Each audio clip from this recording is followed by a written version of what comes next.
a gente começou, né, escolheu esse livro. Bom, ele tem 10, se não me engano, 10 livros traduzidos para o português, mas a gente escolheu Pelo Inferno dos Outros, que é um livro também bastante... A gente estava até comentando isso antes de abrir, né, para vocês, mas bastante singular, né, posso dizer assim. Mas não vou me alongar, porque já sei que o papo aqui vai ser bom e muita gente certamente vai trazer contribuições e vai ter o que falar. Então, é isso. Queria dar boa noite a todos e vamos nessa. Valeu, Paulinho. Muito obrigado pela introdução. Bom, vou passar a bola para o Michel. A gente, essa noite, fala de literatura, mas também de uma outra manifestação cultural, que é o humor de stand-up, né? Que é uma grande tradição judaica também, da cultura judaica, o humor judaico, tema, inclusive, da nossa resenha do mês de outubro, no Espaço de Literatura Israelense, na revista 451. A gente publicou uma resenha do Gregório do Vivier sobre esse livro chamado A Piada Judaica, que é um livro que trabalha justamente essa característica da cultura judaica, que é o humor. Michel, seja bem-vindo, muito obrigado. E queria saber como é que você leu esse livro aí, você como escritor, o que você enxerga assim de primeira nessa leitura? Olha, bom, boa noite para todo mundo, quem não estava aqui antes, né? Agradeço de novo o convite, é muito legal sempre participar dessas conversas, né? Falar sobre literatura, sobre a literatura que a gente faz ou que os outros fazem, é fazer parte de uma comunidade, né? E é uma das comunidades mais legais que existem, a comunidade da literatura, né? Já que a gente está num debate de um clube que tem a ver também com uma comunidade, né? Claro, a comunidade judaica, que por sua vez tem a ver com a literatura israelense. Eu não sei se o pessoal que leu, que está presente, está a par do enredo do livro, Paulo. A ideia é que todo mundo tenha lido, mas, enfim, quem não leu aqui, azar. Não pode dar spoiler, a gente pode discutir o livro abertamente, não tem nenhum temor. Tá? Mas eu queria lembrar também que quem, por acaso, não tenha lido, mas está acompanhando a discussão, ainda pode utilizar o desconto que a editora concede para os nossos participantes. Tem um cupom de desconto e pode ser comprado ainda o livro para quem tiver a fim de ler. Mas manda ver, Michel, com spoiler. Quando eu estava falando com o Paulo aí, acho que uns 2 dias atrás, para combinar como é que seria aqui, a ideia é que eu falasse um pouquinho, assim, uma coisa curta, e a partir daí a gente tivesse uma conversa, né, que é sempre mais interessante do que eu ficar dando uma palestra ou coisa do gênero. E o que eu vou falar agora não é exatamente digamos que não é uma proposta de interpretação definitiva do livro, claro, porque isso nem existe em literatura, é mais o que eu vou propor são algumas chaves de leitura possíveis, a partir das quais poderia ser interessante fazer essa discussão, caso você se interesse. Né? Eu, lendo esse livro, eu já tinha lido acho que 2 anos atrás, e reli agora, e fiquei até com uma impressão... Eu tinha gostado da outra vez, mas acho que agora até gostei mais, porque é curioso, pega uns detalhes e tal. E eu separei 3 dessas chaves possíveis. Né? A primeira, que é a mais óbvia, né? A gente já falou um pouco disso, a mais óbvia no sentido de mais evidente, mais superficial na primeira camada de leitura que a gente faz, que foi a camada com a qual eu tive contato a primeira vez que eu li, que agora eu tive de novo, porque ele está na superfície do livro, que é essa questão do humor. A gente falou antes da tradição do humor judaico, incluindo o próprio formato do stand-up, que é uma parte do formato do livro, né? Mas o que eu acho interessante, além disso, é que o livro ele trata do humor judaico, ele é um livro de humor judaico, com a sua característica tragicômica, né, de elaboração da dor, por meio do riso, da piada e tudo, mas ele também é um livro que se passa em Israel. Ele é um stand-up que não está sendo encenado num clube de Nova York, entre judeus intelectuais, ou judeus da diáspora, judeus que tem a vida específica do imigrante, por exemplo, do imigrante da diáspora. Ele é encenado num lugar em Israel, a cidade de Netânia, e ele é num clube que tem a presença, inclusive, de soldados do exército israelense, né, da ativa, tem gente da reserva lá, todo mundo em Israel, né, mais velho, é de algum modo reservista, né, isso a gente sabe. A pessoa que está fazendo stand-up, que está falando, é uma pessoa que serviu, né, porque todo mundo lá em Israel serviu. Então, existe uma certa tensão, que eu acho que é uma das originalidades do livro, entre esse humor judaico que é muito baseado na ideia de reelaboração da fraqueza, né, da angústia, e uma tensão entre isso e a ideia que é muito própria do sionismo, que é a ideia da convicção, da força, né?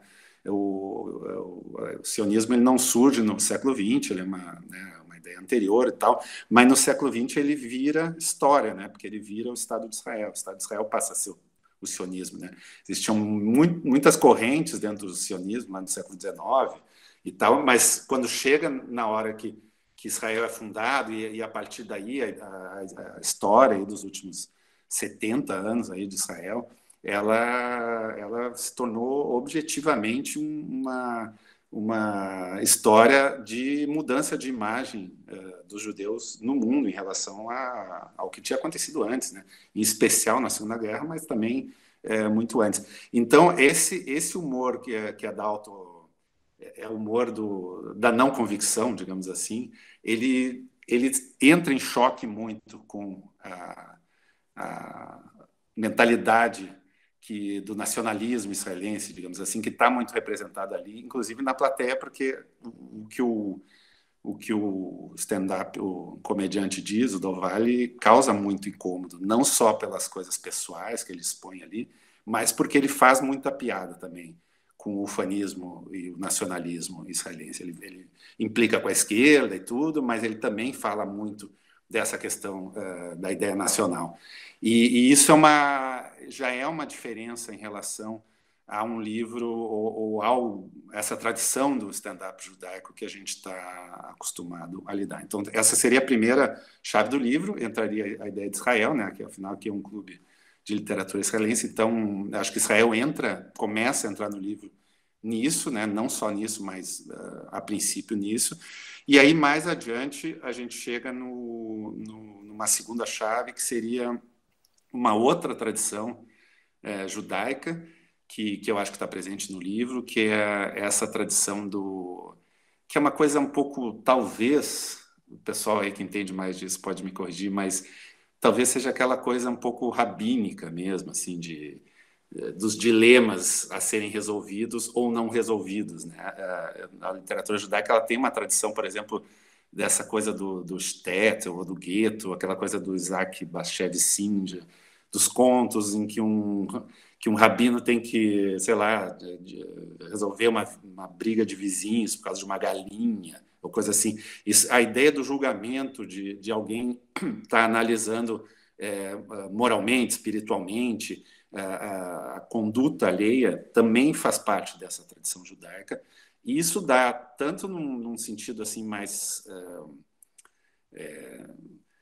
solar, se dá para chamar assim, que é esse do Isaac Singer, ou aqui no Brasil, por exemplo, do Moacir Sclia, que tem contos também sobre isso e tudo, mas também essa tradição ela deságua nessa vertente bem mais sombria, que é a vertente kafkiana, digamos assim. O Kafka é um autor que tem humor, para quem sabe ver, eu acho que é um autor que tem muita coisa engraçada no meio, mas ele tem coisas muito sombrias, e nesse sentido ele é muito judaico.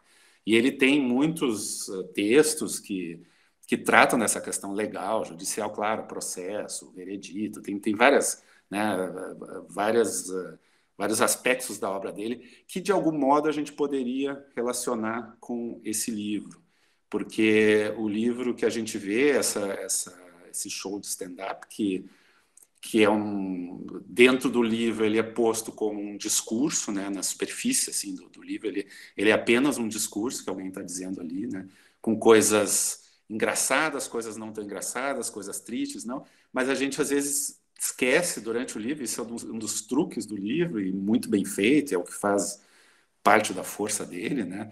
É o fato de que a gente às vezes não percebe que o que a gente está vendo ali não é exatamente o filme objetivo do stand-up do Do Valle, sim o que o juiz que está vendo o Do Valle nos traz daquilo do Do Valle, inclusive num sentido de que ele edita, de certo modo, aquilo que está sendo dito. Eu não sei se a gente, por exemplo, se a gente pegar e ler só as aspas do Do Valle, quanto tempo que duraria aquilo? Eu tenho certeza que não duraria 2 horas de leitura, que é o que dura, sei lá, o stand-up. Eu não sei se é 2 horas, mas é por aí, né? 1 hora, não sei o quê.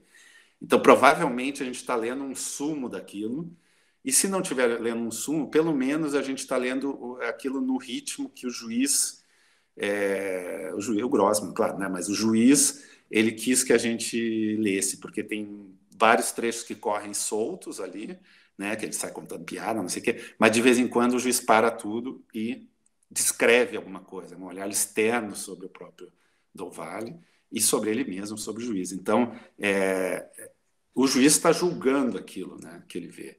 E a gente de fora está julgando aquilo que o juiz vê. Isso tem alguma coisa a ver com essa literatura judaica do julgamento, me parece, né? Eu falei desses 2 aspectos, que eu acho que são os centrais, e eu entraria com um terceiro que meio que junta essas 2 coisas, né? A questão do humor e de Israel, da elaboração da dor, né? Dentro do humor, em face à realidade de Israel, digamos assim, e a questão do julgamento.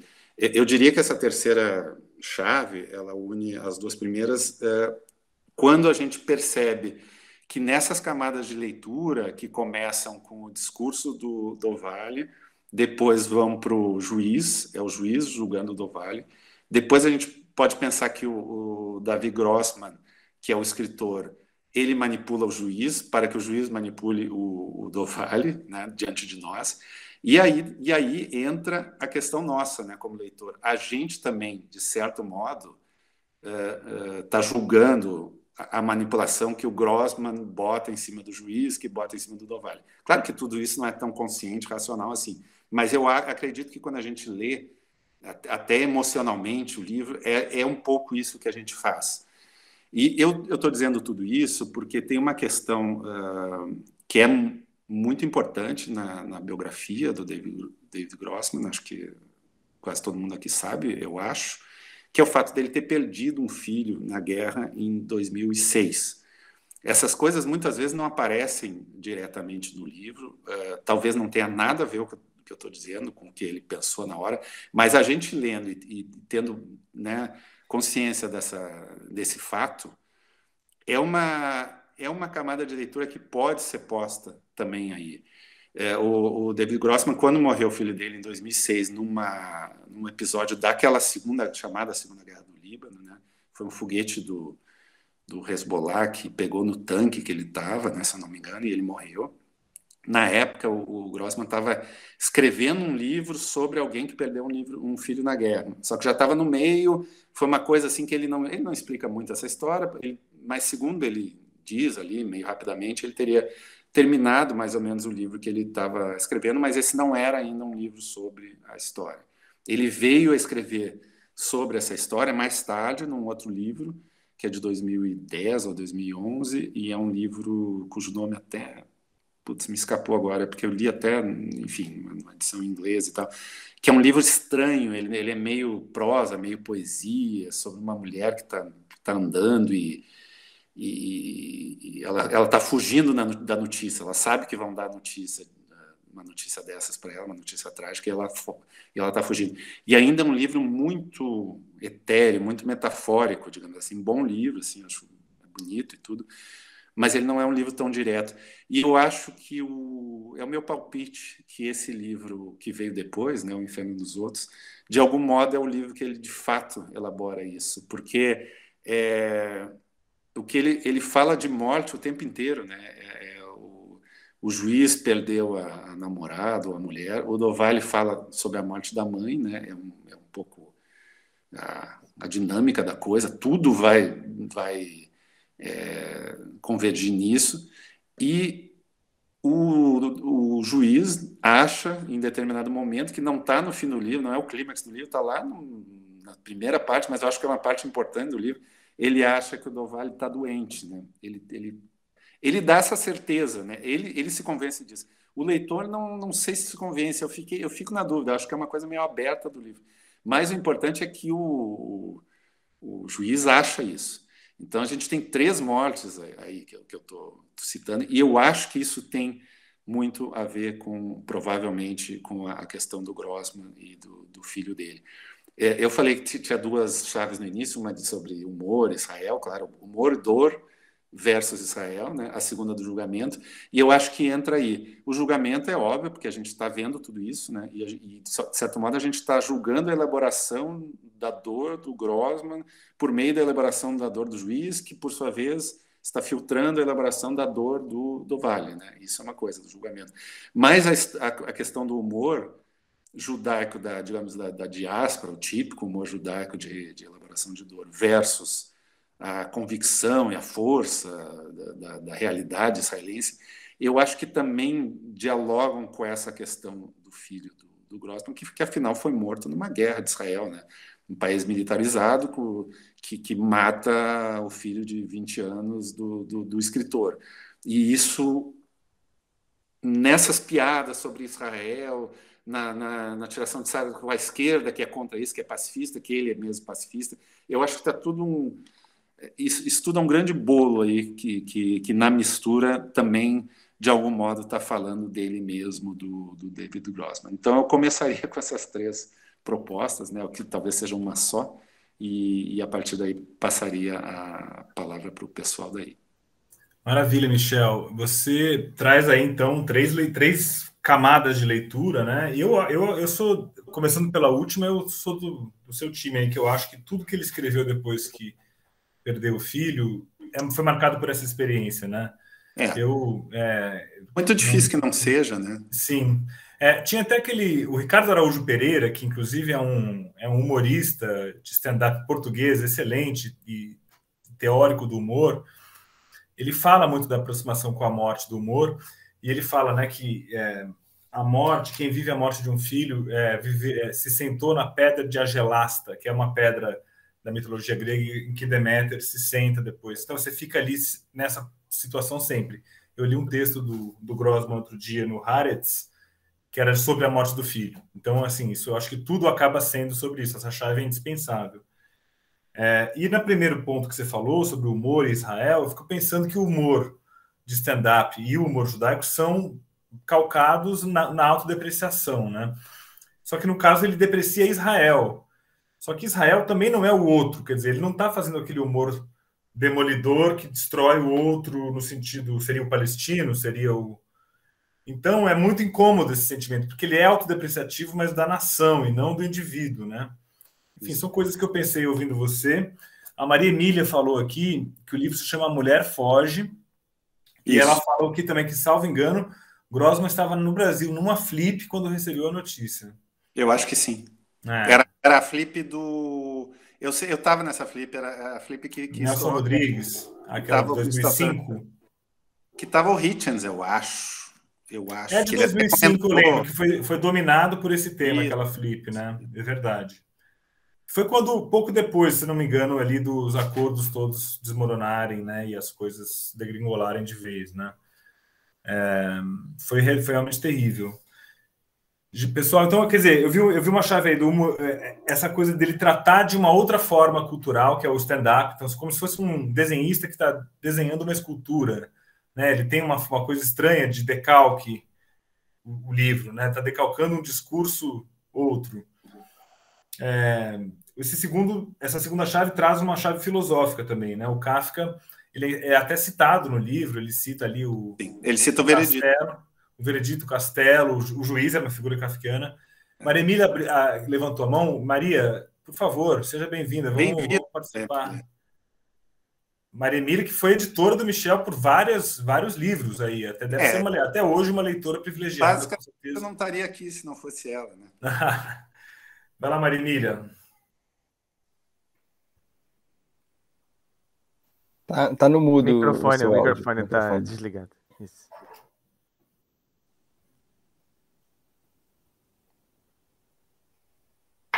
Não estamos te ouvindo, Maria Emília. Precisa soltar o mudo aí do seu... Ativar o seu... Ou o Bruno talvez consiga desativar. Cara, eu não consigo não, só ela.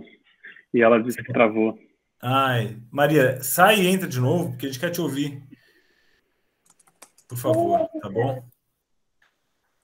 Bom, então a Eleide comentou aqui que, sabendo dessa informação sobre a morte do filho do autor, passa a ter outra perspectiva do enredo. Claro, porque eu acho que vira uma coisa muito amarga, né? Não é só uma pura ironia, não é só corrosão de escritor, né? É dor muito funda, né? E tem uma questão, né? Porque se vocês lembrarem de como que ele lida com a história da morte da mãe, que ele não sabe, né, se foi a mãe ou o pai, né? Enquanto ele está indo, pegou aquela carona meio surreal lá com o soldado. Ele fica falando muito disso, né? De teria sido melhor um morrer ou outro morrer.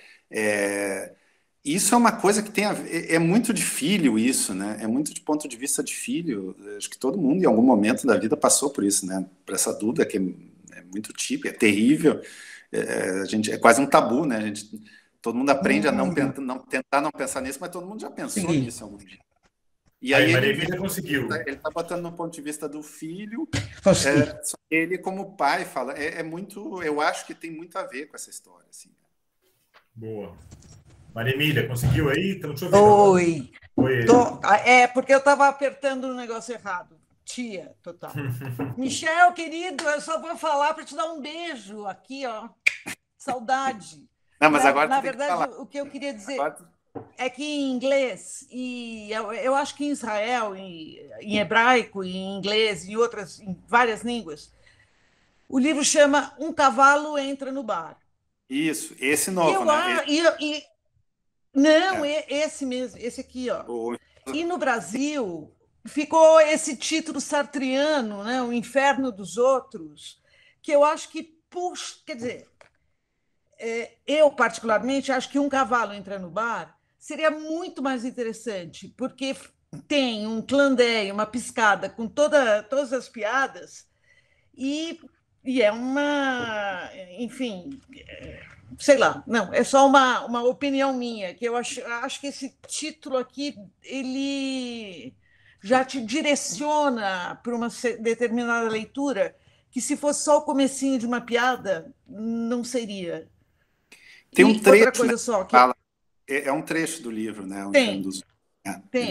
É uma tentação. Foi um recorte para o título. É uma tentação, como é que ele fala? É uma tentação que pouca gente consegue evitar, né? Que é espiar o inferno dos outros. Por isso que as pessoas não vão embora, né, do stand-up. E só para dizer também que eu quase desisti no começo, porque eu não estava conseguindo. O humor era tão desagradável, grotesco, que eu pensei, se continuar nessa toada, eu não vou conseguir chamar aquela gorda da mesa 8, o outro, o suado da mesa 2. Eu falei, nossa, esse negócio vai... Mas aí, com maestria, ele vai mudando e... Bom, Maria, é engraçado porque essa história do cavalo, né? Não só, ela engana mesmo, parece uma anedota quase do Ari Toledo, né? Mas é que tem um monte de piada que começa assim, com um cavalo entrando no Exato. E o cavalo acaba sendo um cavalo de Troia, né? Porque ele, na verdade, ele apresenta, isso aqui é um show de humor, vamos rir. E aí é isso, aí ele vai te entregando outra coisa, né? Assim, deve ser... Exato, boa. Então, é divertida essa coisa do cavalo. Realmente perdeu, né, o título. Perdeu. Tem coisas que se perdem na tradução às vezes, né? Claro, inevitável. E o cavalo também é uma coisa do Kafka, né? Porque tem o livro aquele a biografia de Bucéfalo, né? Que ele faz uma das narrativas curtas, ele faz é um cavalo também, tal, que é uma figura kafkiana. E tem uma coisa bastante do Kafka também, que é essa, que eu acho que está no Artista da Fome, por exemplo, do artista simulando diante do público, né? E o público é o leitor, né? O público vê aquilo ali, está julgando o artista e está julgando a si mesmo porque ele ri daquilo, né? Eu ri das piadas que Pô, ele diz que a história horrível da mãe dele, lá dos campos, mas ele fala que foi tratado pelo Mengele. O Mengele era o médico da nossa família. Deu uma risada. Mas é isso, aí você fica pensando, por que eu tô rindo desse negócio? E isso é muito kafkiano também, né? Uhum. Estamos aí com o Luiz, com a mão levantada. Luiz, tudo bem? Boa noite, seja bem-vindo. Todo mundo no mudo. Oi, Tá nos você ouvindo? consegue ouvir Tá lá. bem? Tudo Tá bom, estamos te ouvindo sim. Tá. Então tá. Bom, eu tenho duas perguntas, uma é longa, outra é curtinha. Eu vou fazer a curtinha, se sobrar tempo, eu tento fazer a longa. O Michel Laub, eu também me considero leitor, escreveu um artigo em 2019, se eu não me engano, que falava do livro, falava também do Kafka e do Renato, no mesmo artigo. Aí eu queria ler um trechinho e te fazer a pergunta por esse trechinho que você escreveu. Você diz assim, a propósito do Kafka, exatamente. À primeira vista, há pouco do autor de Processo e o Inferno dos Outros. Se no primeiro tudo é oblíquo e misterioso, o último seguia pela clareza do realismo psicológico. Ao final, as portas se fecham e entendemos o que de fato aflige Dovale e Lazar. A minha pergunta para você é o que de fato aflige o Dovale e o Lazar. Eu acho que nos dois casos é a morte, né? É a perda ali. E, na verdade, o que aflige eles é o que aflige, me parece que me aflige o Grossman. Essa leitura, esse texto que eu escrevi, foi na primeira vez que eu li o livro, né? E eu reli agora até esse texto, porque, claro, eu ia falar a respeito. Acho que eu não discordo de nada do que eu escrevi ali, mas talvez, se eu fosse escrever hoje, eu escreveria mais sobre essa história do Grossman, né? Que me pareceu agora mais, não sei, lendo a segunda vez, e não sei, às vezes são circunstâncias pessoais, né? A gente... Ô, Luiz, você pode fechar seu microfone, por favor, que agora está reverberando aí. Claro. Desculpe.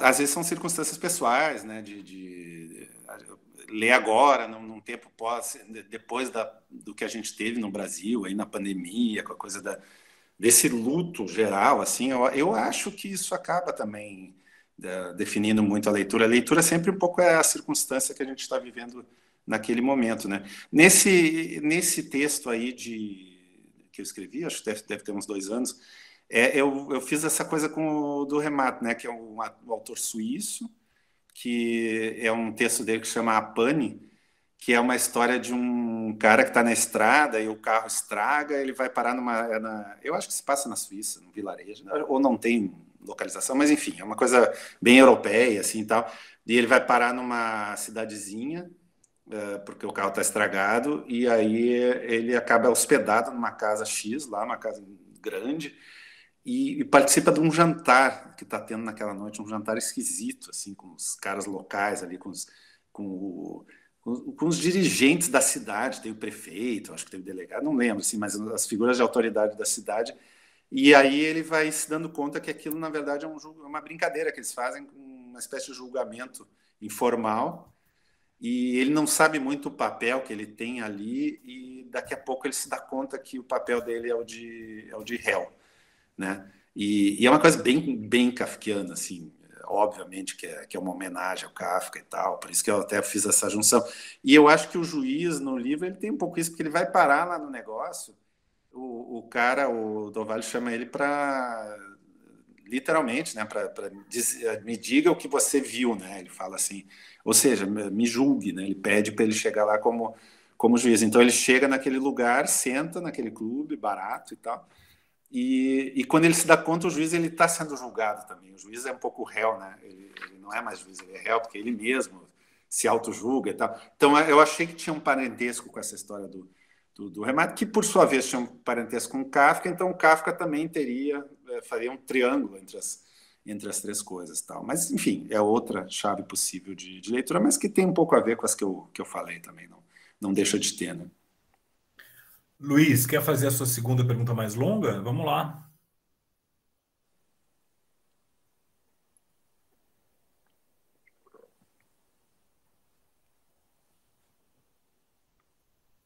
Você está falando? Eu não sei se se você está com o telefone. É que você pediu para fechar, eu fechei agora. Sim, desculpe, mas... Não, foi muito bem, muito bem. Mas assim, o livro, como a Maria Emília falou, pelo menos para mim, é muito desagradável, né? E, curiosamente, é um desagradável que você não consegue largar, né? E vou misturar um pouco aqui o Grossman com o Michel Laube, porque nesse mesmo artigo ele fala que, o Michel, que a gente, no livro, está num ambiente muito claustrofóbico. E o Stephen Greenblatt também fez um longo artigo sobre esse livro, em que ele fala que, usa exatamente o mesmo termo, claustrofobia, né? E que o livro leva a gente para uma sala escura onde as saídas foram extintas. E aí, desculpe, o Solução de Dois Estados, para mim, também foi um livro extremamente desagradável e impossível de largar, né? São dois personagens bem... assim, a Raquel, que tem, teve uma agressão, foi uma agressão, a coisa do corpo, o irmão, que é o filho, e tem uma diretora de cinema, que é a narradora, que torna o livro assim, um pouco um documentário. E nesse caso aqui, a gente tem dois personagens, né, o Dóvala e a Anã, que vem da cidade dele, né, e é escrita por um juiz que propõe quase que um julgamento, né? Ele perde o filho em 2006. Em 2007, ele dá uma longa entrevista também para Paris Review, que ele fala que assim, quanto mais velho ele fica, menos o mundo faz sentido, mais o mundo fica estranho e fica até hostil. E aí, você desculpa, eu vou ler um trechinho agora seu, tá? Eventualmente você comentar, porque a minha curiosidade é o que leva um autor a escrever um livro desagradável, né, que a gente não consegue largar, né? Que tipo de masoquismo é esse? É a palavra que você usa até. Você escreve assim, é rápido. O personagem de Grossman tem plena consciência... Eu achei esse texto espetacular. O personagem de Grossman tem plena consciência do grotesco que representa, mas sabe que ele não se resume ao que está em cima do palco. É o caráter de sacrifício sempre desprezado por variantes do sadismo e consumismo cultural que move aquele que enfrenta os próprios fantasmas usando arte para torná-los visíveis. E com eles aponta o dedo para a audiência, que somos nós que lemos o livro, inclusive. Até tem aquela coisa extraordinária de que a gente vai querer se divertir e o cara dá para a gente um Yom Kippur, né? Aí você completa assim: se a natureza íntima desse procedimento é sempre complexa, pode-se especular sua origem a partir de dados da época e da vida pessoal dos autores. Aí, a minha pergunta é assim, é uma coisa expiatória, é uma coisa acusatória, é uma coisa de mobilizar, de implicar, o que é isso? Eu acho, assim, eu não posso falar do ponto de vista do Grossman, embora a gente especule essa história do filho e tudo, né? Porque isso está no texto, né? Aí fica mais fácil a gente falar. O que está além do texto é sempre muito íntimo e eu tenho para mim que cada pessoa que escreve tem suas regras e as suas maneiras de lidar com essas próprias angústias, e às vezes a pessoa ela faz isso sob muita emoção, às vezes ela faz isso sob uma frieza, né, com uma frieza muito grande. Então, eu acho que não existe uma regra geral para isso. Eu posso falar de mim, né? Eu acho que não é uma proposição assim de eu quero fazer uma coisa que seja absolutamente desagradável, né? Eu acho que ninguém começa a escrever desse jeito, mas de algum modo, não sei, às vezes o livro sai assim, às vezes o Diário da Queda mesmo, ele é um livro, a Maria estava na época, né? A Maria é a editora do livro, e eu acho que ela lembra que a gente chegou dentro da própria Companhia das Letras conversar sobre isso, porque existia dentro da própria companhia assim, uma ideia de que foi uma sugestão que eu recebi, até foi do Luiz, né, do editor, que para que o final fosse um pouquinho diferente daquele. E eu, na época, eu lembro que eu bati pé porque eu queria aquele. Para mim, aquele final do Diário da Queda era um final muito irônico. Assim, ele não era um final para cima, digamos assim. Ele tem um pouquinho... Ele no discurso, ele é um discurso de esperança, mas, ao mesmo tempo, ele se contradiz, porque é uma coisa assim de uma criança que está nascendo, e aí a mãe fica falando que o pai fica falando, né, apresentando o mundo para a criança, e o mundo que ela apresenta é só assim, é o frio, é a febre, é a dor de barriga, é o escuro, que tu vai ter medo do escuro, sabe? É uma coisa assim que tem essa ambiguidade. Só que eu sou a opinião mais vencida da história quanto a esse final do Diário da Queda, porque todo mundo considera que ele é um final para cima, que é um happy end.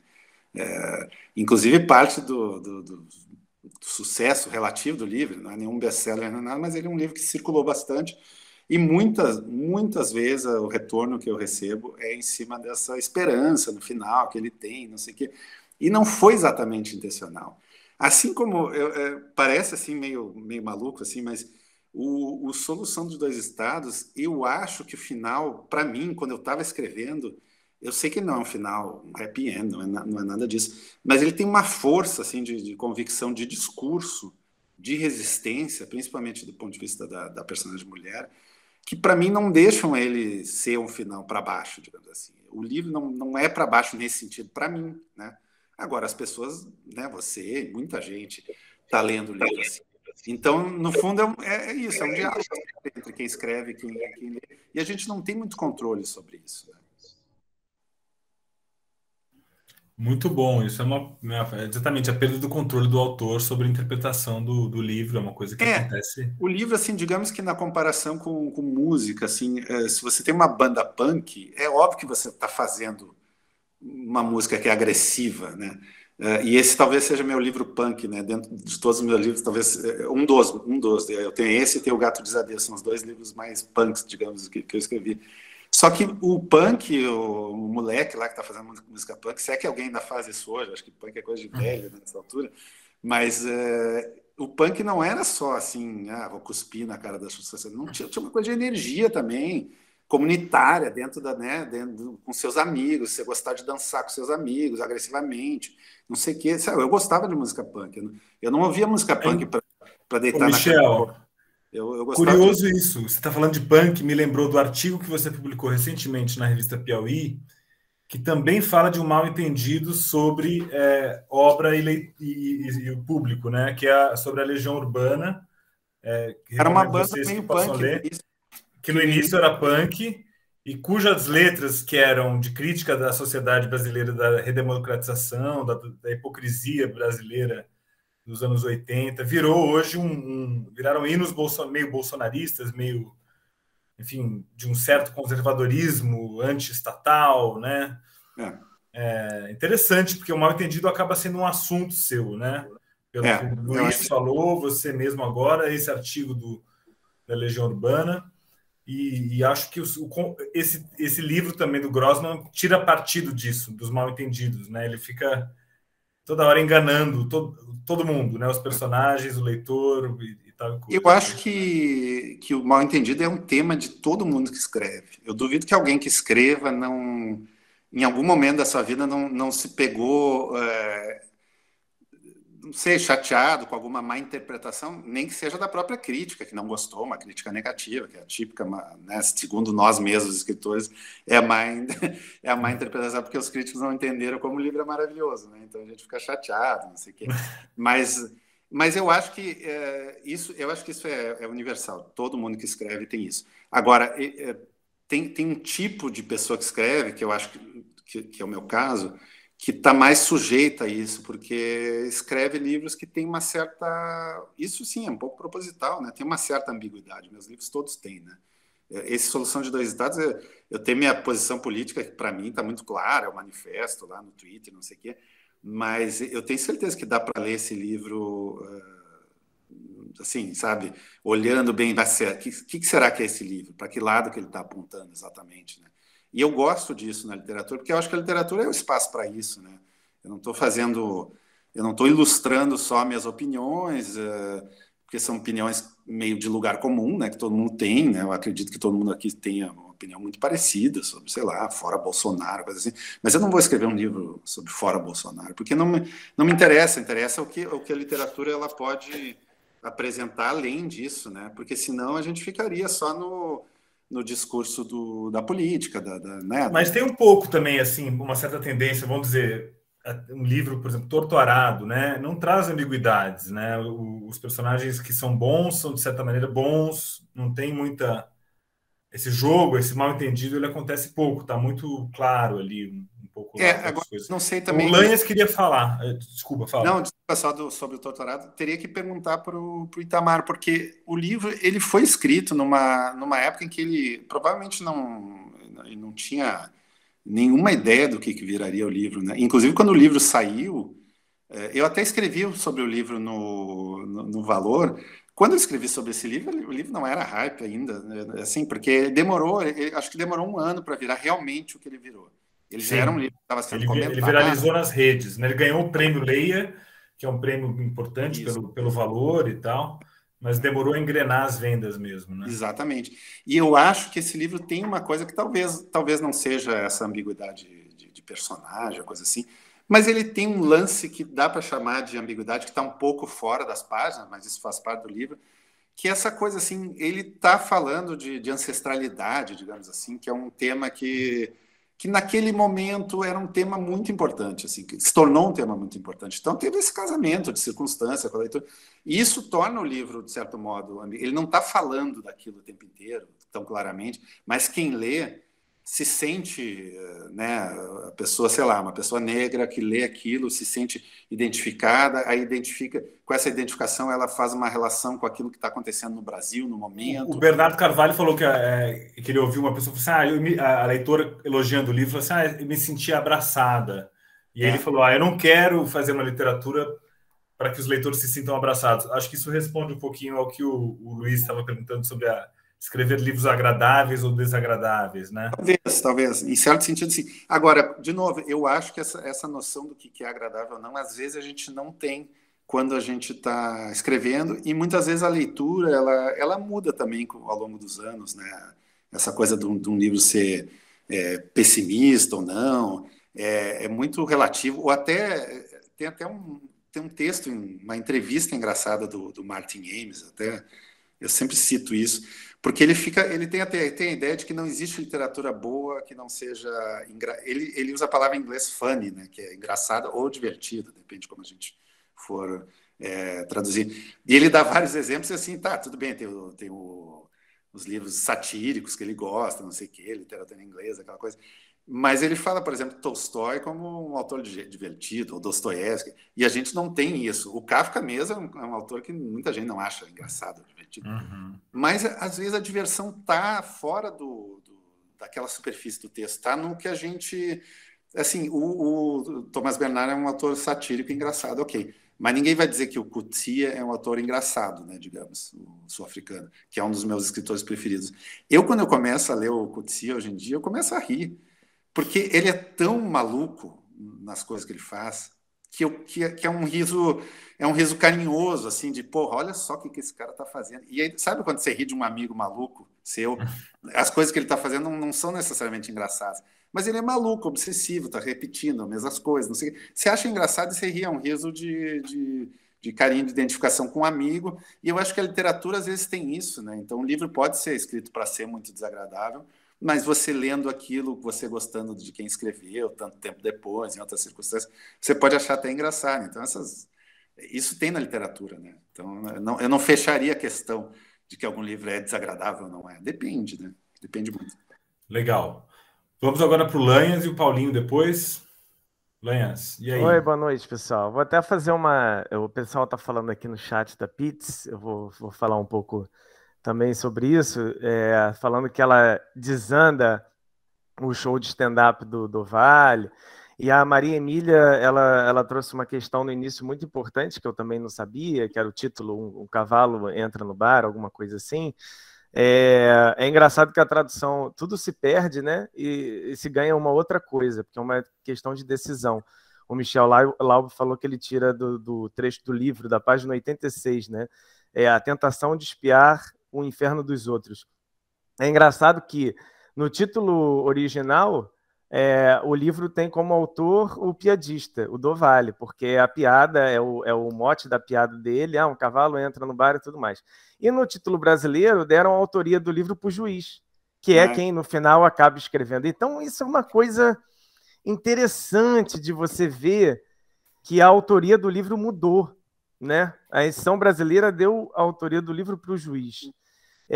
E assim, eu acho que essa questão do que desanda, do desagradável, ela é o cerne desse livro, e eu não queria nem voltar nisso, que o Michel já falou bastante sobre isso, talvez até pela tradição machadiniana que a gente tem. Eu sou professor de literatura, então eu sou embebido por Machado de Assis, e não existe autor que desagrade mais o leitor, e ele fala isso em todas as obras dele o tempo todo, e os grandes escritores fazem isso.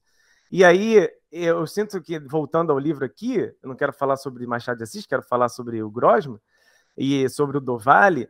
O do Vale, e aí eu quero pedir para o pessoal que comentou, que foi tanto a Maria Emília como a Eleide Gonçalves, falou sobre a Pitts desandar, né?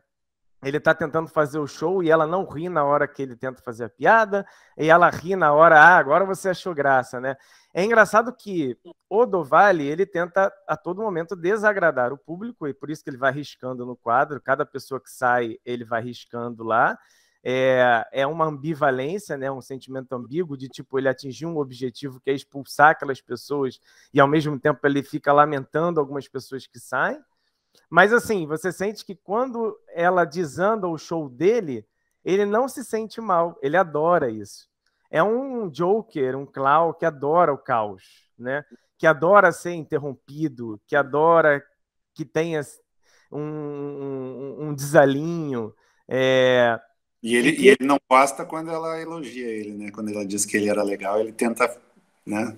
Ele detesta. A pergunta que eu queria fazer é porque eu achei ao longo do livro que o livro ia terminar com um tom muito triste, né? Me dava a impressão de que o livro ia terminar num luto muito grande, numa denúncia. O juiz, desculpa a expressão, se borrando de medo o tempo todo, de que ele vai falar que eu estava lá, vendo ele sendo humilhado no campo, né, com os outros colegas.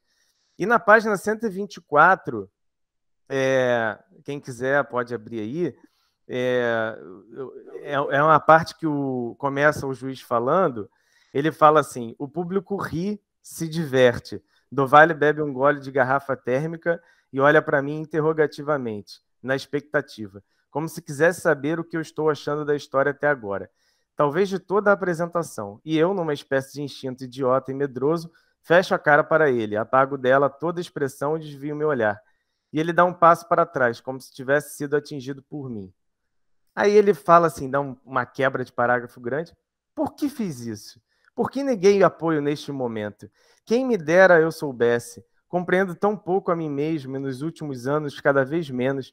Quando não há com quem conversar, quando não há Tamara insistindo, interrogando e pressionando, os canais interiores são bloqueados.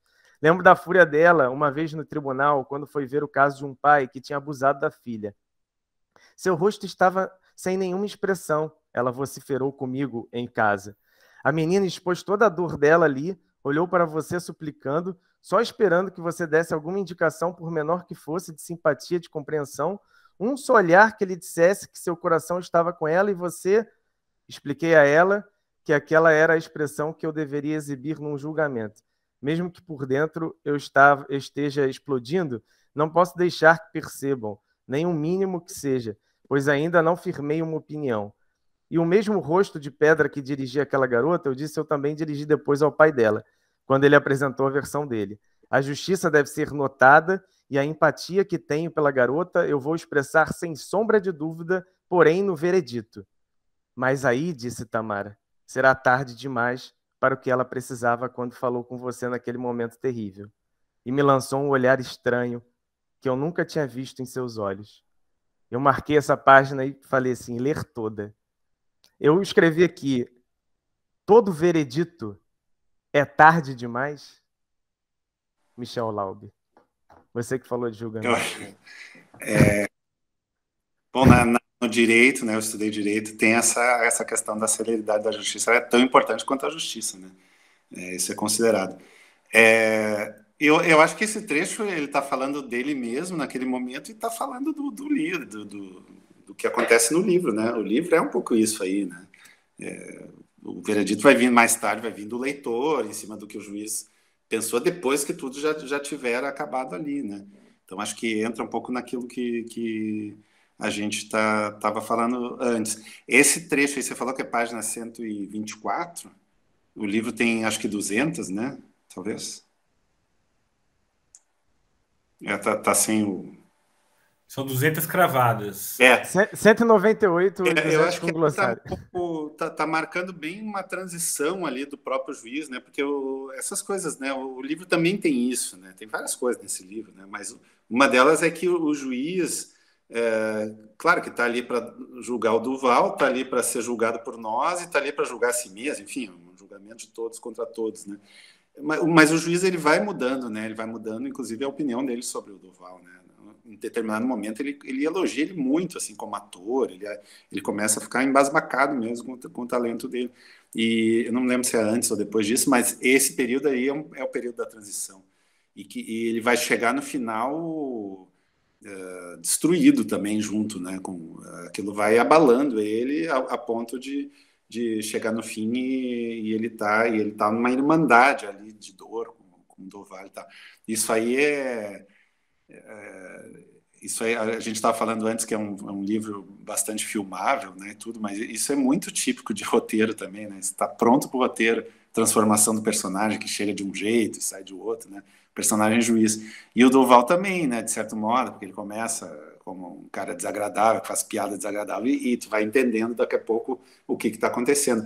A única quebra que tem disso no livro, que eu acho para mim, a coisa mais misteriosa do livro de todas, é o fato de que, em algum momento, como eu comentei antes, o juiz acha que o Duval está doente. Isso é uma coisa que está lá em meia página, no primeiro terço, eu não sei qual é a página exatamente, mas deve estar lá na 60 ou 80, não sei. E isso pode ser uma chave muito grande de interpretação no livro, porque se realmente ele tiver a coisa... Isso é a grande motivação para ele estar... Por que ele está fazendo aquilo ali? Por que ele resolveu chamar o juiz naquele dia? É muito provável que seja. Eu achei uma explicação bastante convincente, assim, tal. Mas normalmente isso estaria no final, né? Se fosse um filme hollywoodiano. Exatamente. E nesse livro tem a paranoia também do juiz, então... né, o Michel? Tem uma paranoia, porque em um dado momento também, isso é logo no início que ele acha que ele está doente, em um dado momento ele acha que ele ligou para todas as pessoas que estão na plateia para estarem ali naquele dia. Exatamente. Isso você acha que também tem a ver ou não? Não, sim, é que eu acho que não é por acaso que está no início. Tem alguma coisa. Aí é uma especulação assim, que a gente pode fazer. Claramente ele está desviando a atenção da gente daquilo, porque aquilo é importante. E está em meia página ou uma página e perigou, você pula aquilo, ou lê distraído, sabe? Não percebe que aquilo talvez seja tão importante para o livro. E é uma quebra que um escritor experiente como ele sabe que está fazendo. Eu acho, a não ser que realmente fosse só um pensamento fortuito ali na cabeça do juiz, mas é muito difícil que seja com essa gravidade, né? Teria mais indicação se fosse fortuito, e não tem, né? Então eu acho que tem alguma coisa ali. Esse negócio de cada um tá cumprindo um papel, né? Tem até uma história que é muito legal, essa parte do livro, que ele conta que ele fazia um jogo de xadrez, né? Quando ele era criança, que ele fazia movimentos de xadrez, ele imitava uma torre, um cavalo, né? Um cavalo aí de novo. E que, de certo modo, ele estaria fazendo isso com aquela plateia, né? O juiz pensa isso, né? Que o Duval estaria fazendo isso com aquela plateia. Isso, se for verdade, ou pelo menos a suposição de que isso possa ser verdade, tem a ver com isso que eu estava falando até do Remar, do Kafka, essa coisa da encenação, né? Que o do Remar é o julgamento que está acontecendo, o cara chega, tu senta numa mesa para jantar numa cidade que teu carro falhou, que é uma coisa muito de conto, assim, de terror, né? Tu não vai... esse texto, a Pane, é um pouco uma coisa meio de terror, assim. O cara senta na mesa, começa a jantar, ele começa a se dar conta que tem alguma coisa ali que acontecendo, sendo encenada, da qual ele vai participar. E aí ele acaba participando como réu do jogo, né? Então, eu acho que tem um pouco isso do juiz ali que está falando. Eu não sei se o Grossman leu do Remar ou está fazendo uma homenagem, ou leu algum outro ator que é parecido, porque parece aquelas coisas da Agatha Christie, né? do caso dos 10 negrinhos, né, que eles vão para uma ilha e tem uma encenação ali, né? Alguém vai ser morto no meio de... Por que aquelas pessoas estão reunidas naquele lugar? Isso é muito típico de romance policial, né? Romance de mistério. E, enfim, está no livro, de algum modo, ele, como juiz, ele pensa isso. Então, eu quero acreditar que não seja tão por acaso, assim, né? Não, poderia ser uma coincidência, mas eu acho que não é. Eu acho que talvez tenha uma referência a isso tudo no romance do Grossman. Posso Paulinho, aproveitar? Vai você, manda ver. Obrigado. Não, queria contribuir também com alguma coisa sobre, a respeito do juiz, porque, né, me parece que assim, esse juiz, né, o juiz mais rigoroso, né? Ele é o juiz assim que nem a sociedade suporta esse juiz, né? De tão rigoroso que ele é, de tão correto que ele é expulso do fazer dele, né? Enfim, nem o juiz pode ser tão, né, tão correto assim, digamos. E ali, pelo menos o texto me dá a impressão de que ele é isso, né? Ali o do Vale, de alguma maneira, ele faz ele tomar uma posição, né, nesse julgamento. Ele vai vê-lo, vai julgá-lo e tal, mas ele ali, não sei, tem um momento que ele levanta a voz, né, até se surpreende, né, deixa ele continuar, alguma coisa desse sentido, né, e me parece que ali ele de alguma maneira, ele toma a posição durante o julgamento, né, não sei, e aí isso que você falou, né, Michel, que ele sai numa irmandade depois com o do Vale, assim, ele vai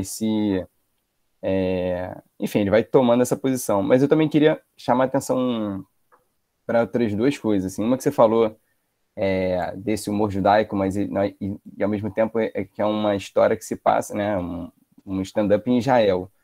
Né? E o humor judaico ele está muito calcado nessa história diaspórica de fragilidade dos judeus, né, de estarem vulneráveis ao lugar onde eles estão, de serem, e aí isso, né, de elaborar a dor a partir do humor, etc. E me parece que, assim, eu nunca tinha pensado nisso também, não sou um conhecedor do humor judaico nem israelense, mas, assim, de alguma maneira, o Estado de Israel, ele subverte esse lugar judaico, né, esse lugar de poder, você até falou um pouco disso, né, um lugar nacional, um lugar de soberania, um lugar de poder, e aí, mas o humor se sustenta do mesmo jeito, né? Assim, só que é isso. Ele me parece uma figura muito diaspórica, assim, esse corpo dele fragilizado, esse corpo emagrecido, né? Assim, totalmente antimilitar, né? Do cara forte, né? E, enfim, um físico poderoso que ostenta alguma coisa assim frente ao público, e ele ali super fragilizado, fazendo troça, né, tanto, né, acho que ele, tanto dessa fragilidade judaica histórica, quanto também dessa suposta, né, força israelense ou militar que está ali colocada, né, isso também acho muito interessante, e eu fico me perguntando também desses atos dele, né, violentos de fato, assim, porque ele faz tudo isso com a palavra, né, vai cortando, vai se automutilando pela palavra, mas tem horas que ele passa o ato mesmo, né? E ele se dá um soco, assim, ele se dá uma porrada. Eu fico me perguntando, não sei se você podia comentar alguma coisa sobre isso, mas o que seria isso, assim, né? Assim, isso deixa o público horrorizado, né? Assim, é um pouco de... a gente fica estupefado, assim, né? Porque ninguém suporta ver uma autoagressão, né? Assim, é uma coisa que deixa a gente... Quando a gente vê uma autoagressão, a gente quer correr para segurar a pessoa, né? E ele estaria na frente de todo mundo, colocando todo mundo com essa angústia, assim, de querer se lançar ali, pra gritar para ele falar para, né, ou segurar ele, não sei. Bom, não, são duas coisas, tá ser bem rápido aqui, né? Quanto à primeira, essa coisa, de novo, do humor, da fragilidade versus o discurso forte de Israel e tudo, é uma curiosidade, até porque o Paulo, a gente falou, né, Paulo, uns 2, 3 meses atrás, sobre o livro do Balint, né, que é sobre a história da disputa pelo legado do Kafka, que é uma longa história, um livro ótimo, né, recomendo, é o último processo de Kafka, eu acho que é. Que você falou que ia escrever sobre ele no Valor, por isso não escreveu na 451, Mas você não escreveu no Valor, afinal? Escrevi. Ah, eu não li esse texto. O autor israelense publicado, jornalista israelense publicado no Brasil esse ano. Bem legal esse livro. Não, cara, é um ótimo livro. E é uma puta história legal e tal.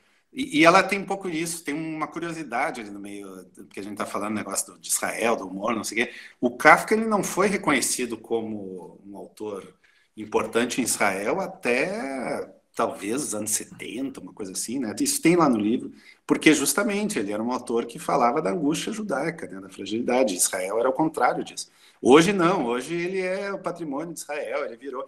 Tem uma coisa de tardia na adoção do Kafka pelo sionismo, porque o Kafka era um sionista, mas era um sionista de um outro tipo, né? Daquele tipo que seria, entre aspas, o sionismo de esquerda, lá antes da guerra, da Segunda Guerra e tudo. E, claro, esse sionismo que prevaleceu, né, que está lá hoje, não tem nada a ver com isso, né? E aí a Alemanha também, que, claro, a Alemanha que perseguiu os judeus, não sei o quê, hoje tem como para si um dos seus tesouros da sua literatura é o Kafka. E, enfim, o livro vale muito a pena ler, porque ele é contraditório, assim, a história toda é contraditória e ela se baseia em algo que é muito, que se a gente pensar assim, que une muito, já que eu estou na Alemanha, né, os judeus aos alemães, né, que é o fato de que ambos têm nações que os representam relativamente recentes na história. A Alemanha é um pouco mais velha, né, e tudo, mas também é um país, a unificação alemã lá do século XIX, ela é recente, né? Então, Israel nem se fala, né? Mais recente ainda. Então, os dois povos eles tinham a sua unidade muito antes de ter país. Ela era uma unidade cultural, né? E que tinha muito a ver com a literatura. Então, por isso o livro, que é uma disputa entre partes que têm e não têm razão, né? A Alemanha contra Israel pelo espólio, né? Pelos manuscritos do Kafka, pela posse deles, ela mostra todas essas contradições e muito do lado judaico. Quanto à questão física do livro, aí eu vou responder como escritor, também é um palpite que eu vou dar, mas eu tenho a impressão que um livro como esse, que é muito baseado só num discurso de stand-up que tende a cansar, porque é um discurso de piada, né? Anedota 1, anedota 2, anedota 3, tudo muito mental, não sei o quê. Eu acho que essas quebras que o Grossman faz, tanto do juiz falando de si mesmo e tal, quanto das coisas muito físicas que estão acontecendo ali, né? Ele fala muito do suor no rosto, né? Do corpo do cara, da expressão do pomo de Adão dele, desses tapas, de como que o público se comporta. São quebras ali também. O físico, a descrição física nesse livro, ela ajuda a fazer a narrativa andar um pouco para frente para não ficar só girando em torno daquele discurso, daquelas piadas. Então, é um truque que me parece que é técnico também, né? É claro que tem a ver com toda a história do livro, claro, nada é por acaso nesses romances, né? A questão da fragilidade do corpo dele, claro que tem a ver com tudo que ele está narrando, né? Ô, Michel... Ele apanhou por causa disso e tudo, né? Oi. Mas, assim, a gente daqui a pouco já vai encerrar, mas eu queria aqui fazer uma sacada de estudante de primeiro ano de letras, que é o seguinte: será que essa violência essa violência que ele se inflige a si mesmo não tem um pouco, reforça um pouco essa ideia de esse personagem quase que encarna esse país, assim. Eu estou tentando fazer uma leitura mais nacionalista, vamos dizer assim, que é o cara que é um neurótico, que tem esse discurso que fica girando em loop, né? Tem essas contradições todas, essa violência que não tem como esconder. Enfim, me pareceu um pouco... Pensei nisso nessa questão do humorista como o coitadinho que está sempre se apresentando, né, e tal, e de repente é esse cara que está ele mesmo se violenta, mas desculpe. E o negócio de Netânia também, teve uma hora que falou assim, Netânia Boom. Aí eu falei, cara, isso parece muito o nome do primeiro-ministro, na época, inclusive, que escrevia. Não sei se isso é uma sacada de uma pessoa que não entende hebraico e que está simplesmente pegando uma palavra super comum da língua e achando que... Mas, por outro lado, enfim, acaba que ressoa, né? O nome do cara ali, com esse destino trágico e tal, a cidade. Enfim, desculpem essas duas sacadas geniais aí eu não sei se alguém aqui sabe, eu não tenho certeza disso, mas pelo que diz o livro ali, tal, Netânia parece ser um reduto de conservadorismo e tal, né? Por isso que ele faz muita piada com o colete, que tá andando, não tá com colete à prova de bala e tudo. Isso eu já não sei dizer. Mas parece ser, né? Ali pelo Sim. Que tinha uma pessoa de mão levantada. Desculpa, eu não gravei o nome de uma pessoa que levantou a mão. Não sei se é Ive. Ive tá aí? Oi, Ive. Quer falar? Olá. Olá, boa noite. Beleza? Eu tinha uma pergunta. Tudo bem? Eu tinha uma pergunta assim meio simples, né? Porque eu li o livro, assim, achei que não foi uma leitura muito difícil, mas outras coisas assim me incomodaram bastante também. Uma coisa é que o personagem principal, né, o comediante do Vale, ele é um cara muito esquisito, assim, ele fala coisas muito esquisitas. E ele tem outras esquisitices também corporais que me chamou muito a atenção a questão dele andar de cabeça para baixo, que é a capa do livro também, né? E que ele tinha esse costume de andar de cabeça para baixo quando ele era jovem e tal. E isso, assim, me chamou muito, muito a atenção. E aí, assim, me surgiu, né? Eu gostaria de perguntar para vocês que são mais, assim, tem muito mais manuseio com literatura e tal, se esse tipo de destaque que ele deu nessas esquisitices tem algum nome também em termos de estilo de escrever.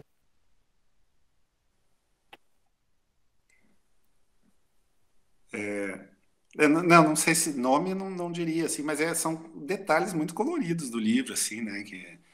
Essa coisa que eu falei antes dele do jogo de xadrez,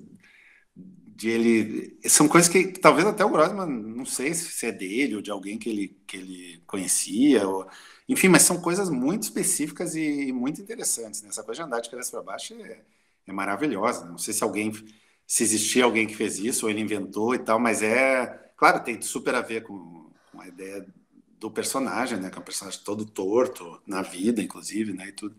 Mas tem vários detalhes desses assim que são muito essa coisa dele estar dentro do saco e os caras jogarem, né? É uma cena horrível, assim, de bullying. Mas como toda cena literária, ela fica na sua cabeça por causa, às vezes, de um detalhe, né? E é aquela coisa dele estar dentro do saco e quando ele sai do saco, o juiz está ali, né, vendo, ele sai primeiro ele diz assim, eu posso estar enganado, mas eu acho que é isso.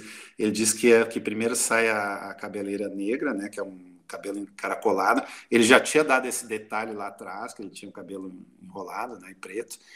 Então ele vê primeiro aquele cabelo saindo, isso já remete ao detalhe anterior. E aí ele está com o rosto coberto de suor, que é uma coisa que é um detalhe muito de escritor, isso, assim. Que ele estava dentro de um saco, né? Os caras jogando o saco de um lado para o outro. É claro que o negócio está quente para burro, ele está se movimentando. Então, o fato dele sair todo suado dali de dentro fica na nossa cabeça, assim, comecei a andar de cabeça para baixo, a história do xadrez, e tantas outras coisas do pai, né? Aquelas coisas que o pai vendia, aquelas bugigangas, calça, jeans. Cara, aquilo é muito típico também de família judaica, de imigrante, né? No Brasil, ou seja onde for, né? Israel, porque eles eram imigrantes, né, os pais dele, que o cara tem que se virar e começa a vender o que tem ali, arruma uns artigos de segunda mão, meio picareta ali e tal, e meio... aquelas coisas bem de família judaica mesmo, pai falastrão e não sei o quê. Então, são pequenos detalhes que também fazem a gente acreditar muito na história, né? A história tem muita necessidade, né? Laube, eu não sei se... Eu adorei a pergunta, Ivy, adorei. É simples, mas ela é perfeita na simplicidade dela. Eu não quero resolver a sua pergunta, mas assim, o que me chama muita atenção, não sei se o Laube vai concordar comigo, é que lembra muito um pouco do Teatro do Absurdo. Beckett, Rudinesco. E aí, nesse caso, eu até chamaria esse livro de stand-up do absurdo. Se não é um teatro, né, pelo menos é um stand-up do absurdo. E eu acho que ele brinca um pouco com isso, né, com o corpo. Né, chega até um ponto de sair do teatro do absurdo e ir para um pouco mais atrás, para Artaud, e ir para um teatro da crueldade. Entende? De ele ser cruel. Entendeu? E aí a crueldade é de uma outra potência em Artaud, né? A crueldade ele revitaliza isso para mostrar realmente a crueldade e a mazela da humanidade. Então eu acho que tem um pouco disso. Eu acho que o Grossman ele vai catando nessa cena teatral um pouco desse teatro contemporâneo, muito influenciado, né?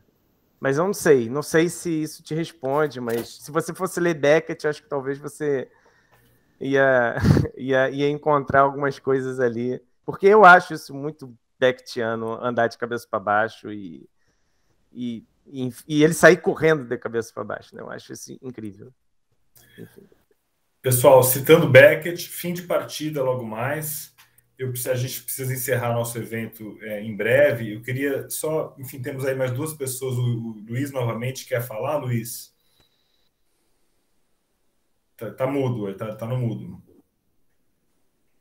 Muito rápido, porque essa pergunta foi simples e teve a resposta beckettiana aí, mas, na verdade, a mãe dele, Sarah, né, Ive, ela é uma vítima do Holocausto, trabalha numa fábrica de munições, né, e ele vai buscá-la no ponto de ônibus para levá-la para casa, porque ela não tem condições de ir sozinha.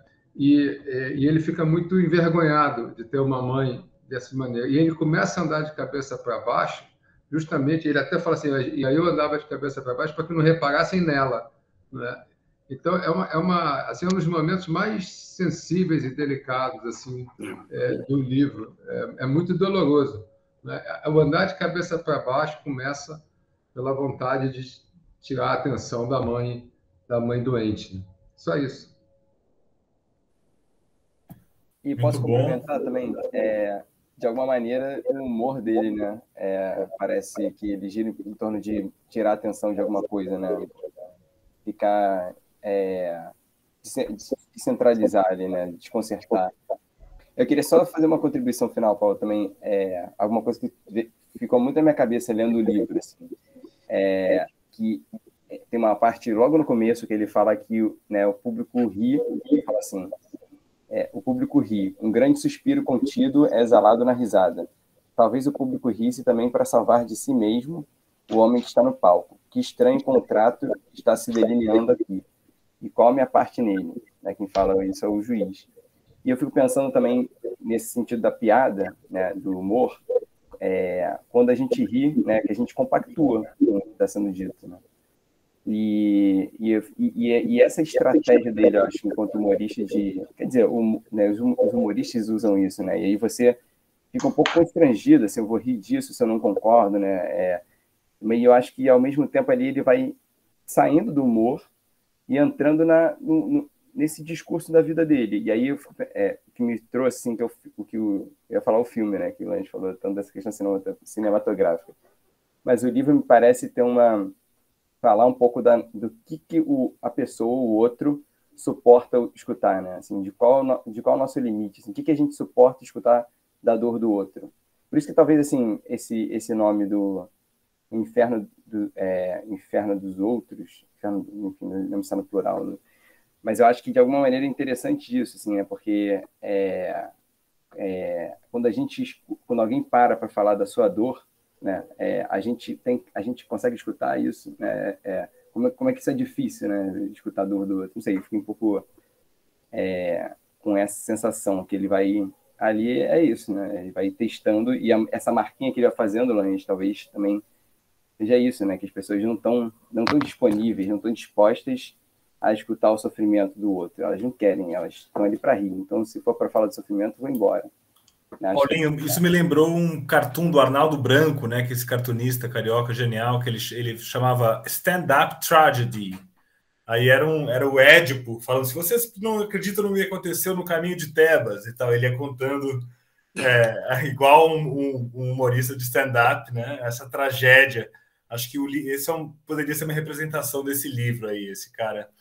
Pessoal, a gente precisa encerrar mesmo, porque estamos passando do tempo. Eu queria saber se o Michel quer encerrar, quer fazer um comentário aí que amarre um pouco a nossa leitura. Aproveito para agradecer mais uma vez, Michel, pelo convite. Por ficar. Um dos motivos que a gente tem que encerrar é que já passa da meia-noite em Berlim, onde o Michel está nesse momento. Então a gente precisa libertar ele dessa stand-up comedy nossa aqui. Não, eu queria agradecer. É super legal sempre conversar, né? Como eu falei antes, e Estou à disposição aí. Achei muito legal poder falar com vocês. As perguntas sempre também obrigam a gente a pensar em coisas que a gente não tinha pensado. Maravilha. Justamente o que a gente quer com esse clube de leitura é colocar em diálogo a literatura brasileira com a literatura israelense, ter grandes leitores como você, Michel, lendo aí uma obra absolutamente atordoante como esse livro que a gente leu dessa vez. Vamos aproveitar e chamar para o próximo encontro. A gente vai ter o último encontro em dezembro, né? Primeira segunda-feira do mês, é isso? Segunda-feira do mês. Segunda. Com uma graphic novel, A Propriedade, que é da Ruth Modan. É um livro, uma graphic novel, ou seja, uma história em quadrinhos, um romance em quadrinhos, da editora WMF Martins Fontes. Ganhou o prêmio Eisner, que é o prêmio mais importante no mundo de história em quadrinhos. Um livro super legal. A gente pensou numa leitura também que fosse um pouquinho mais leve para o fim de ano, em termos de carga de leitura. Não sei se em termos de conteúdo, isso a gente vai discutir aqui. Então, estão todos convidados. A gente conseguiu que a editora concedesse para a gente um desconto, um tradicional aqui já do nosso clube. Então, não sei se a Ashley pode nos passar já o cupom que a gente recebeu aí para vocês poderem comprar. Então, a editora WMF Martins Fontes. Ashley, você está aí? Tudo bem com você? Opa, tá aqui nos comentários já, gente. O cupom, legal. A validade, e aí é bom lembrar também que o pessoal da WMF Martins Fontes libera pra gente 20% de desconto a partir do dia 16. Mas nesse mês de novembro, até o dia 16, todo o site deles está com 50% de desconto por causa da festa literária da USP. Então, vocês podem comprar antes com 50% ou depois nesse período ainda com o nosso cupom, tá? Tá aqui nos comentários. E o pessoal da Eliezer também disponibiliza na inscrição, na confirmação do evento, tá? Então, para quem não é de São Paulo, pessoal, tem essa festa da USP, que é uma feira de livros que tem desconto de 50%. Todas as editoras participam. Então, é um grande negócio ir lá e comprar online. Esse ano está sendo. Então, a WMF Martins Fontes, que é a editora do livro, está na festa da USP. Mas a gente pediu que ela, mesmo assim, concedesse o desconto. É de 25%, Ashley? Ou 30%? 20%. Bom, então vale a pena ir na festa da USP, hein? A própria Martins Fontes está nos sinalizando. Mas quem perder a festa da USP entra no desconto de 20%, então, aqui do Clube Eliezer. Tá bom? Eu queria convidar vocês, então, pessoal, a ler também a sessão aí de literatura israelense da 451. Esse mês a gente publicou um texto bem bonito de um autor chamado Ido Geffen, que é sobre os sonhos das crianças palestinas e israelenses. É um texto bonito. Está disponível no nosso site, aberto para todos os leitores, e também na edição impressa, que já está circulando. Tá bom? Então, muito obrigado a todos e todas. Michel, muito obrigado. Pessoal, vamos ler o Solução de Dois Estados e também o Diário da Queda, que está para ser adotado na escola, hein? Então, o Michel vai ter que voltar. Claro. Tá bom? Beleza, pessoal. Obrigado a todos e nos vemos em dezembro. 13 de dezembro, é isso? Exato. Boa noite, pessoal. Valeu. Exato. Obrigado, Michel. Obrigado. Boa noite. Michel, ótimo. Prazerzão. Prazer meu.